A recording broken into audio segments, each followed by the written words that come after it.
দীর্ঘ ১৬ বছরের নির্বাসন শেষে বিএনপির ভারপ্রাপ্ত চেয়ারম্যান তারেক রহমান দেশে ফিরতে পারেন এমন গুঞ্জন ঘুরছে দলের ভেতরে বাইরে।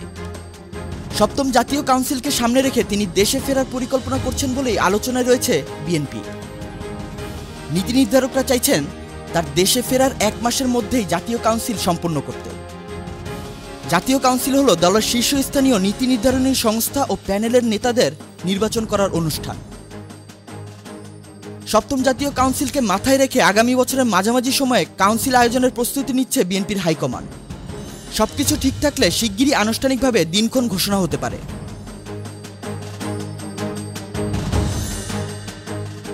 রাজনৈতিক পট পরিবর্তনের পর প্রকাশ্যে কাউন্সিলের কোনো উদ্যোগ না থাকলেও বিএনপির স্থায়ী কমিটির বৈঠকে এ নিয়ে নিয়মিত আলোচনা হচ্ছে। তাদের মতে এখন সিদ্ধান্ত নিলে কাউন্সিল আয়োজন করতে ৩-৪ মাস সময় লাগবে।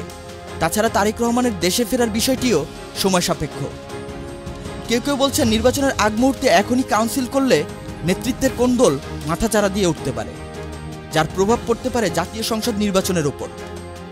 আবার কেউ কেউ বলছেন দীর্ঘ ৯ বছর দলের কাউন্সিল না হয় নতুন নেতৃত্বও উঠে আসতে পারেনি, তাই বর্তমান পরিস্থিতি দলের কাউন্সিল করার উপযুক্ত সময়। বিএনপির সর্বশেষ জাতীয় কাউন্সিল অনুষ্ঠিত হয়েছিল ২০১৬ সালের ১৯ মার্চ। দলের গঠনতন্ত্রে ৩ বছর পর পর কাউন্সিলের কথা থাকলেও দীর্ঘ ৯ বছর তা হয়নি। বর্তমানে বিএনপির জাতীয় স্থায়ী কমিটিতে ৩টি পদ ফাঁকা রয়েছে। বিএনপির নির্বাহী কমিটিতে ভাইস চেয়ারম্যান পদের ১৮টি, উপদেষ্টা পরিষদের ২০টি এবং সম্পাদক ও সহসম্পাদক মিলে ১২০টির মতো পদ খালি রয়েছে।